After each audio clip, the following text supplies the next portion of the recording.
Hello, everyone, once again. This is Rob, and welcome back to Media Awareness and a review of episodes 1, 2, and 3 of The Wheel of Time Season 2, which just debuted on Amazon Prime this past Friday.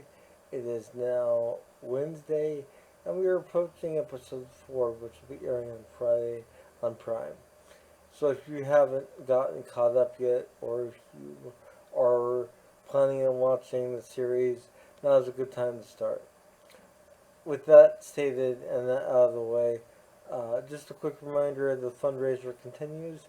For those of you unaware, I am a disabled individual, and I use a motorized wheelchair slash scooter all day, every day for my independence.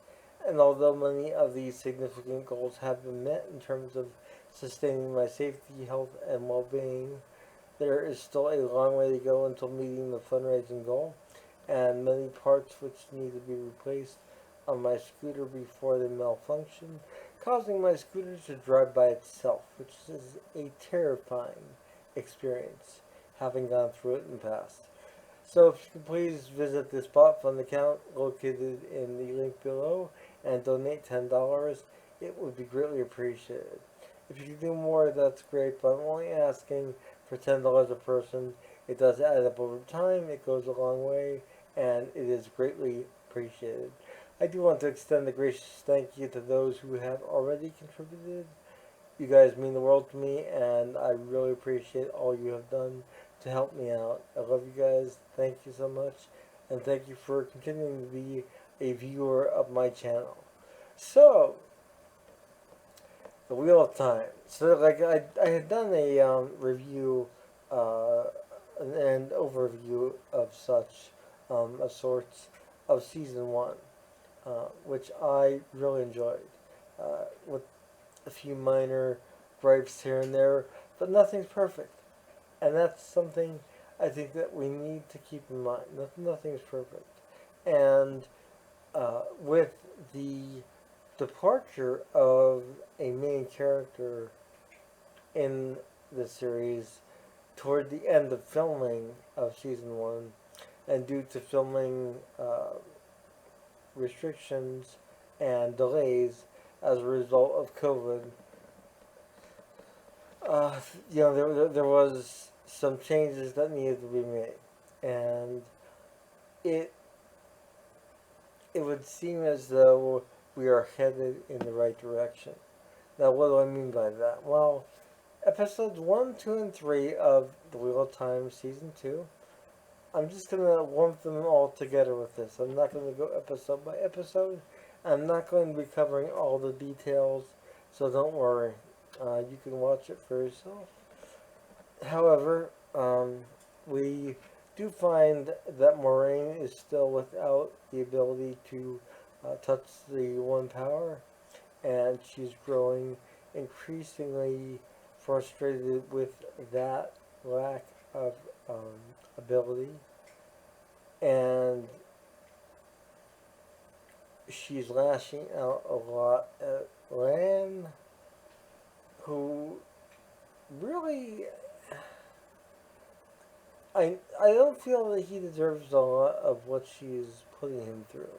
There's also a crucial scene in The Great Hunt, which I believe Daniel at Fantasy News mentioned this as well, and I tend to agree with Daniel that the opening scene for season two, or one of the opening scenes, could have been Lan being, having a conversation with Rand and being made aware that Rand is alive and not dead as Rand wanted everyone to think at the end of season one. I think it would have been a nice opener to have that dialogue between Rand and Lan, but they chose to keep Lan in the dark. At least that's how it would seem, as to the fate of Rand. And meanwhile, Moraine is doing her best to do research on where to proceed to next, basically. Um, and that's basically what she is up to, um, and being in hiding with a few select Aes Sedai, it would seem, as she is in exile from the White Tower at this point. Uh, in theory, we all know that the Armelin seat sort of bent that role when she did exile her. Um, for those of you who watched very carefully at the end of season one, you will know what I mean by that. Also, these first three episodes focus a lot on Nynaeve, and Nynaeve is a character, and I said this in my season one review. She's a character that wasn't as heavily emphasized in the first several books, and or the series as a whole, for that matter, at least in terms of how much she's being emphasized here, and how much her power or lack of control of her power is being emphasized here. Um, and like I said, it does beg the question: has she lost control before in the Two Rivers, and has it gone unnoticed, or have people notice that? Because for someone to do with the things that she's been doing in these episodes, it's really baffling to me, both as a writer and as a viewer. So there is a scene, and Daniel Green at Fantasy News mentioned the scene as well, because it was a scene that sort of came out of nowhere, um, where the novices in the White Tower, um, which Egwene is part of at that point with Nynaeve, they're doing the dishes, and a random sister, well, not random, a sister that is teaching them basically comes in and just spur of the moment springs a lesson on them while they're doing dishes. And uh, I actually didn't think twice about this scene, whereas I know Daniel questioned the timing of it.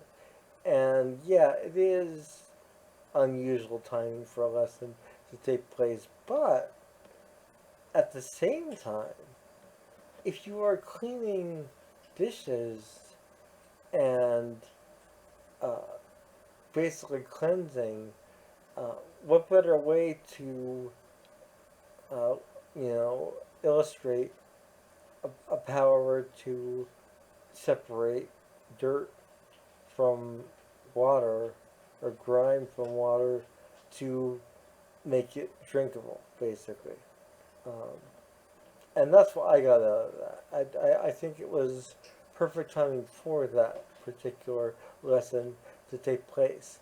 And from reading New Spring, the prequel, as well as the other real time books, there there is a lot of spontaneity in terms of sisters just springing different lessons here and there on the novices. So I felt that was timed well, um, and it seemed appropriate to me. The first episode, though, really dragged on for me, and I really didn't think it would. And I loved season one. I loved real time. But the pacing in episode one was really lackluster, and we don't really get to see Rand until the end. Um, and Rand is really our main character, and it focuses more on Nynaeve, which was sort of disconcerting for me. Also, another thing that I really do like about episode one of season two is uh, for those of you aware, and those of you who do know this, um, because Beltane is referenced again, and they are celebrating Beltane at the end of the episode. which means a year has passed in the timeline of the world itself by that point. And that's interesting to me because it kind of gives us a sense of why these characters are where they're at and why they're doing the things they are doing. We do get to see our first glimpse of Matt, our new Matt, I should say, in episode 1 toward the end. And Leandrin, who's really one of my favorite characters, and I can't explain why, but I love Leandrin. I think she's great. She's basically keeping him not hostage. Well, I guess she is, because she does lock the door several times on her way out from visiting with Matt, making sure that he has food and just reading a letter from Perrin, which was sent to um, Nynaeve and Egwene, and arrived in time for Beltane. So she landed and shares that with Matt, sort of as a taunting factor because Matt's not mentioned in the letter, which Leandrin does point out to Matt. Uh, Basically trying to break him, it would seem. And from there, there's also a moment where Moraine decides to basically take off at one point in those first 3 episodes. And because Lan can't sense her, she is basically on her own, so to speak. But she does this during dinner, thinking, having pushed Lan away at that point, and seeing that Lan knows her all too well, he follows her basically. Even though we don't see that, we can presume as much. Because she ends up being ambushed by a Fade, or several Fades actually. And somehow she manages to kill a Fade with a sword herself.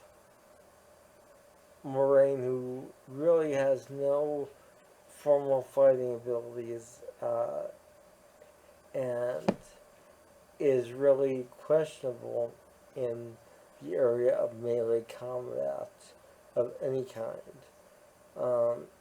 She just deals with the Fade, and the manner in which it happens, it's effective.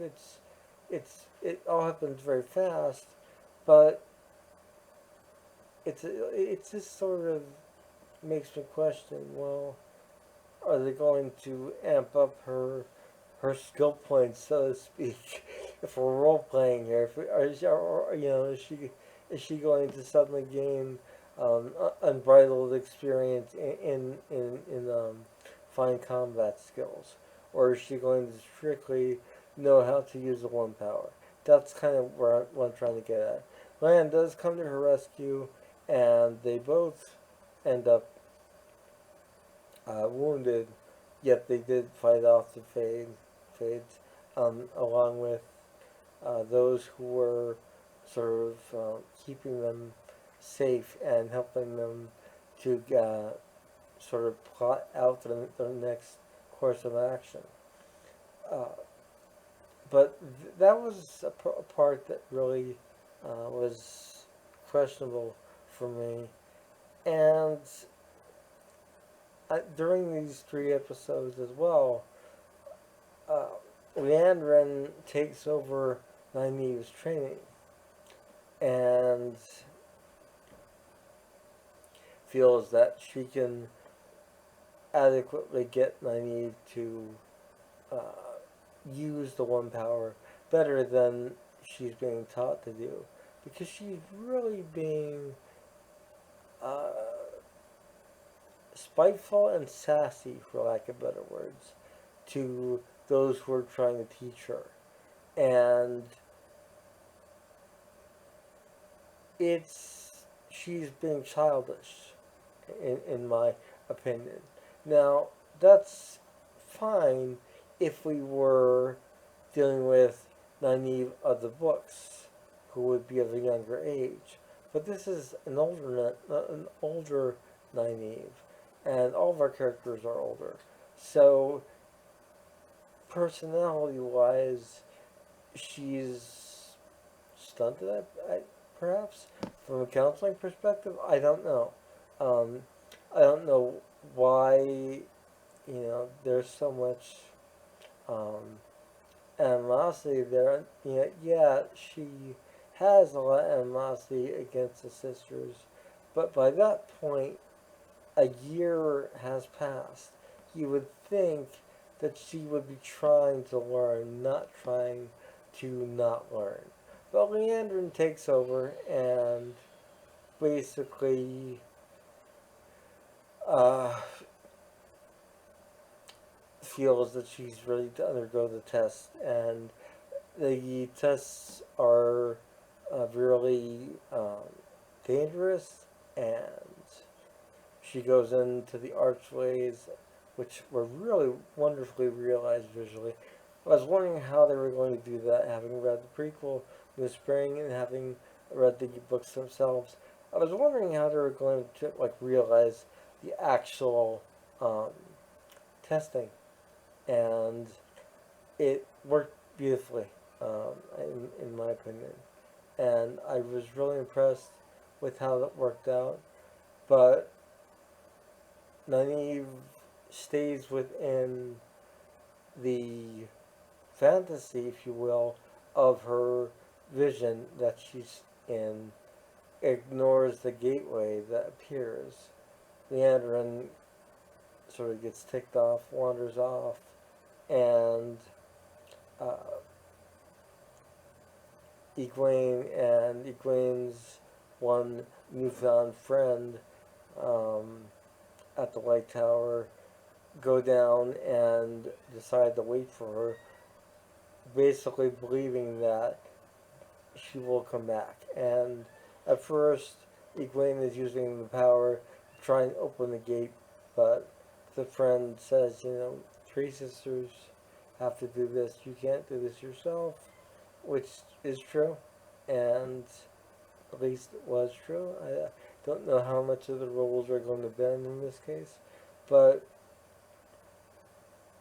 um, in Nynaeve's Fantasyland, things go horribly awry, and she sees the gate, she breaks through, and she's back at the Lake Tower, and is in the room with, um, uh, Egwene and Egwene's new friend. And it works, I guess, to get her back, um, but I don't understand really, other than illustrating uh,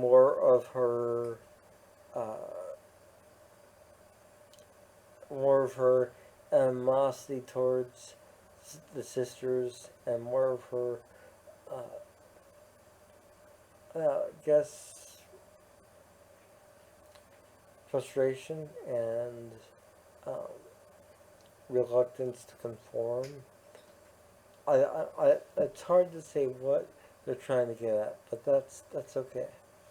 In the meantime, Mat has been uh, carving through the wall, trying to get out of his room when Leandrin has him locked in there, and he manages to push through a block that he has cut in the wall, and next door to him is Min, who we saw at the end of season 1, and is one of my favorite characters in the books.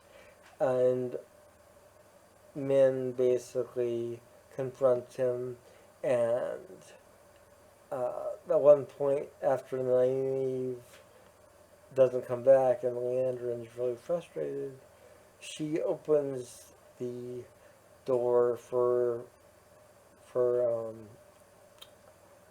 Mat and just says, "Hey, go." And Mat's confused by it.